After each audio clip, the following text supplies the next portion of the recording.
Nous accueillons M. Jean-Pierre Jouyet, président de l'AMF, et M. Thierry Franck, secrétaire général, l'AMF étant l'autorité des marchés financiers. Je vous rappelle, messieurs, que conformément au terme de l'article 6 de l'ordonnance du 17 novembre 1958, relative au fonctionnement des assemblées parlementaires, votre audition doit se tenir sous serment et que tout faux témoignage est passible des peines prévues aux articles 434-13 et 434-15 du Code pénal. En conséquence, je vais vous demander de prêter serment, de dire toute la vérité et rien que la vérité. Pour ce faire, vous lèverez la main droite et vous direz « Je le jure ». Je vous invite à le faire. Je le jure. Merci. Je le jure. Merci, monsieur. Donc, je vous propose de commencer cette audition par un exposé liminaire, puis de répondre aux questions de notre rapporteur, M. Éric Bocquet, et puis après, nous procéderons aux questions-réponses des membres de la commission pour approfondir le débat. Monsieur le Président, vous avez la parole. Très bien, merci beaucoup, Monsieur le Président, Monsieur le rapporteur, Madame la Vice-présidente, Mesdames et Messieurs les parlementaires. Je vous remercie de nous avoir conviés avec le secrétaire général, Thierry Franck, Sophie Quatrom, que vous connaissez bien, nous exprimer sur ce sujet important et j'allais dire récurrent de l'évasion des capitaux, même si c'est un sujet sur lequel, avec le secrétaire général, nous avons davantage travaillé dans des fonctions antérieures que dans celle-ci. Et tiens à vous préciser qu'au regard de ces missions, le rôle de l'AMF dans la lutte contre l'évasion fiscale n'est pas direct, mais nous le côtoyons par le biais des enquêtes et de la lutte contre le blanchiment. Au plan international, l'autorité des marchés financiers coopère avec ses homologues dans le strict cadre de ses compétences, à l'exclusion de toute question fiscale qui reste hors champ des compétences de l'autorité des marchés financiers, y compris dans les relations avec ses homologues. Alors, sur le champ de compétences de l'AMF, il est limité à la matière boursière et financière. Elle ne peut donc pas rechercher dans le cadre de ces enquêtes et de ce contrôle de possibles délits fiscaux. Cependant, comme vous le savez, au vu des dispositions du Code pénal, au vu de ce qu'est le Code monétaire et financier, si dans le cadre de ces attributions, l'autorité des marchés financiers acquiert la connaissance d'un crime ou d'un délit, elle est tenue d'en donner avis sans délai au procureur de la République à qui elle doit transmettre tous les renseignements, procès-verbaux et actes qui y sont relatifs. Ainsi, ces dernières années, 2 enquêtes relevaient de la fraude fiscale et ont été transmises au parquet et à Tracfin. La première enquête concernait une entité dont le siège social théorique était au Luxembourg, mais le siège effectif était en France, ce qui a constitué une fraude à l'impôt sur les sociétés suivie d'une fraude à l'ISF du dirigeant. Sur l'autre enquête, il s'agissait d'opérations capitalistiques très complexes avec dissimulation d'un produit de 100 millions d'euros. Le secrétaire général souhaitera peut-être s'exprimer sur ces enquêtes puisque c'est lui qui les conduit dans le cadre de la répartition des pouvoirs à l'autorité des marchés financiers. Dans ce cadre, nous ne transmettons pas au fisc nos résultats, car cela est contraire à nos accords de coopération internationale. On les transmet au parquet et à Tracfin. Vous me direz pourquoi, sous le contrôle du secrétaire général, c'est parce que dans la coopération administrative que nous avons, comme pour d'autres autorités, la coopération administrative est limitée au champ de spécialisation des autorités administratives. Donc quand nous coopérons avec la SEC, quand nous coopérons l'autorité américaine, quand nous coopérons avec le FSA, l'autorité britannique, avec la BaFin, l'autorité allemande, avec les autorités luxembourgeoises ou avec encore d'autres autorités, nous coopérons sur les informations recueillies aux fins de ce que sont nos compétences. Et dans les accords que nous avons, et dans ce qu'est le cadre de l'Organisation internationale des marchés financiers, IOSCO, il est très clairement indiqué qu'on ne doit pas outrepasser les mandats qui sont les nôtres dans le cadre de la coopération. Les gens aimant bien savoir déjà, pour vous dire la vérité, puisque l'avez dit, lorsqu'ils savent que l'on transmet des informations à la justice, ils vous demandent 2 fois quand même à le regarder. Parce que même pour la transmission à la justice, dans les accords de coopération internationale administrative, vous pouvez avoir un certain nombre de limitations. Alors, malgré tout, à plusieurs reprises, les autorités françaises ont réitéré leur volonté de s'inscrire en première ligne de la lutte contre le blanchiment des capitaux. Ce positionnement est un enjeu pour le régulateur. C'est bien évidemment un enjeu réputationnel, économique, mais aussi politique, puisque ce thème était à l'ordre du jour de la présidence française du G20. À cette occasion, la France a voulu relier plus lisiblement les 3 thèmes du blanchiment, de l'opacité fiscale et des cadres réglementaires en visant explicitement les paradis fiscaux et en corrélant étroitement cette lutte à la question de l'aide au développement. Alors, dès le début du mandat que nous avons exercé avec le secrétaire général, nous avons souhaité que la lutte contre le blanchiment des capitaux s'inscrive dans le plan stratégique de l'autorité des marchés financiers et que nous puissions nous insérer en ce domaine. Comme vous le savez, le GAFI a élaboré des standards de référence que les pays doivent mettre en place. Il s'agit de 40 recommandations sur la lutte contre le blanchiment des capitaux et 9 sur le financement du terrorisme. C'est dans ce cadre que s'est déroulé en mai 2009 l'évaluation de la conformité du dispositif français de lutte anti-blanchiment et de lutte contre le terrorisme à laquelle l'autorité des marchés financiers a participé. Le secrétaire général y reviendra sans doute. Cette évaluation a visé les dispositifs juridiques, le secteur institutionnel et le secteur privé. Schématiquement, il s'agissait d'expertiser toutes les entités de la chaîne financière, les organismes financiers, banques, assurances, mutuelles, Banque de France, les intermédiaires immobiliers, les responsables de casinos et de sociétés organisant des jeux de hasard, les experts comptables, les commissaires aux comptes, les notaires, huissiers de justice, administrateurs et mandataires judiciaires, les avocats, les commissaires-priseurs judiciaires et sociétés de vente volontaire de meubles aux enchères publiques. Alors rassurez-vous, tout ça n'est pas du domaine de l'AMF. Mais le rapport d'évaluation auquel nous avons participé a été discuté lors de la réunion plénière en février 2011. Je crois qu'on peut s'enorgueillir du fait que le GAFI a placé la France parmi les 3 pays les plus performants dans le monde en matière de lutte anti-blanchiment. Nous pouvons également souligner que le président du GAFI a présenté le dispositif français comme un modèle à suivre, effet très rare au GAFI. La France ne devra rendre compte des améliorations apportées à son système que tous les 2 ans, contre 1 an pour la plupart des pays, voire 6 ou 3 mois. Le rapport du GAFI a souligné le caractère adéquat et exhaustif des mesures visant à empêcher toute utilisation du secteur financier à des fins de blanchiment de capitaux ou de financement des terrorismes, grâce à la transposition de la 3e directive anti-blanchiment, complétant et étendant un dispositif déjà solide. Les obligations actuelles de vigilance à l'égard de la clientèle et de déclaration des opérations suspectes imposées aux professionnels financiers, éléments clés de tout dispositif national et standards extrêmement exigeants auxquels seuls 3 pays membres du GAFI avaient été estimés conformes auparavant, sont ainsi jugées très complètes et largement conformes aux recommandations du GAFI. Le rapport a relevé également la qualité de la surveillance exercée sur les établissements financiers par les autorités de surveillance, les autorités de supervision, que ce soit l'autorité de contrôle prudentiel, que vous avez sans doute eu l'occasion de voir, Monsieur le Président, ou l'autorité des marchés financiers.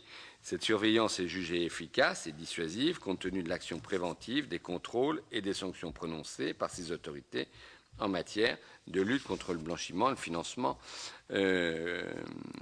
du terrorisme. Concrètement, l'AMF sensibilise les professionnels. Alors, quels professionnels? Les sociétés de gestion de portefeuille, les dépositaires centraux qui sont en général des banquiers qui exercent ces fonctions, les banques, et les conseils en investissement. Ces conseils en investissement, c'est ce qui est le plus difficile à surveiller parce que c'est ce qui est le plus nombreux et c'est là où les organisations professionnelles sont les plus faibles, pour être clair. À leur obligation d'évaluer les risques encourus avant l'entrée en relation d'affaires, c'est-à-dire identifier et vérifier le client et ses opérations, ou avant la réalisation de l'opération, et ensuite durant la relation d'affaires, par l'exercice d'une vigilance constante, leurs obligations devant être renforcées lorsqu'ils ont affaire à des clients sans présence physique, à des produits qui favorisent l'anonymat et à des opérations avec des organismes, avec des pays, non coopératifs. De même, nous insistons sur leurs obligations particulières lorsqu'ils rencontrent des personnes exposées politiquement et qui travaillent sur des opérations complexes d'un montant inhabituellement élevé, sans justification économique apparente ou sans objet licite apparent. Alors, pour résumer, les obligations à remplir de la part des professionnels sont 1. Un devoir de vigilance constante à l'égard de leurs clients et des bénéficiaires effectifs, avec une identification et vérification de l'identité des clients et des bénéficiaires effectifs, recueil de toute information pertinente sur le client, je l'ai dit, notamment sur l'objet et la nature de la relation d'affaires, et puis deuxièmement, un examen de la cohérence des opérations effectuées avec leur connaissance actualisée des clients, une déclaration à Tracfin de toutes opérations portant sur des sommes dont ils savent, soupçonnent notamment qu'elles proviennent d'une fraude fiscale lorsqu'il y a intervention de sociétés écrans, opacité ou sophistication d'opérations financières non justifiées au regard des pratiques habituelles, et enfin une mise en place au sein des professionnels de systèmes d'évaluation, de classification et de gestion des risques de blanchiment de capitaux, d'une organisation de procédures internes permettant de satisfaire aux obligations de vigilance, de contrôle que j'ai indiquées. Alors, le rôle de l'autorité des marchés financiers est de contrôler le respect de ces obligations, ainsi que, le cas échéant, son pouvoir de sanction à l'encontre des professionnels.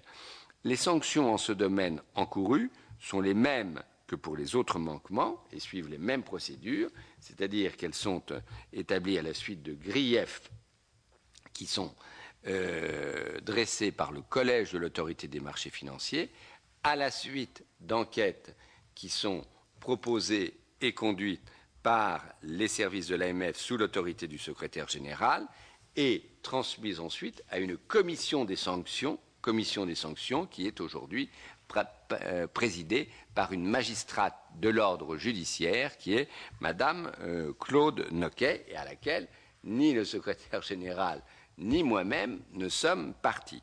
Donc les sanctions encourues sont les mêmes que pour les autres manquements, à l'encontre de professionnels assujettis, avertissement, blâme, interdiction à titre temporaire ou définitif de l'exercice de tout ou partie des services fournis, sanction pécuniaire d'un montant de 100 millions d'euros ou du décuple des profits réalisés, et à l'encontre des personnes physiques placées sous l'autorité ou agissant pour le compte de ces professionnels, avertissement, blâme, interdiction à titre temporaire ou définitif de l'exercice de toute ou partie des activités, sanction pécuniaire d'un montant de 300 000 euros ou du quintuple des profits réalisés.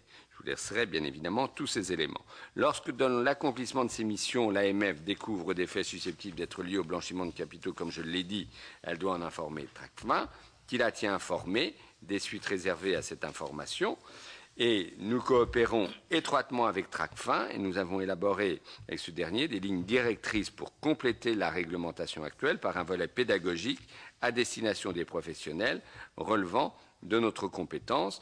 En effet, en instaurant l'approche par les risques et en renforçant l'obligation de déclaration de soupçons à Tracfin, la transposition a profondément, je suppose que c'est la transposition de la directive, a profondément modifié les obligations professionnelles des sociétés de gestion, conseillers financiers en investissement, dépositaires bancaires et également ceux qui sont chargés des mécanismes de règlement livraison d'instruments financiers qui sont aussi soumis à ce contrôle de l'AMF. Le point que je voudrais indiquer, c'est que ces relations avec Tracfin ont quand même, sous le contrôle du secrétaire général, je salue le vice-président Yvon Collin, les relations avec Tracfin ont été renforcées ces dernières années. Si nous nous étions vus il y a 3 ou 4 ans, je ne vous aurais pas tenu ces propos. Il y a eu un renforcement, ça je tiens à l'indiquer au Parlement, des relations entre Tracfin, la direction des enquêtes, la direction des contrôles. Nous avons une personne qui suit maintenant davantage ces opérations et il y a eu des rencontres entre le secrétaire général de l'AMF, Thierry Franck, et le directeur de Tracfin, Jean-Baptiste Carpentier, pour renforcer cette coopération. Alors, en ce qui concerne la coopération internationale et les centres offshore, la coopération internationale, je l'ai dit, de l'AMF s'exerce dans le cadre de ces enquêtes et de la surveillance des marchés et de l'échange d'informations sur les intermédiaires financiers.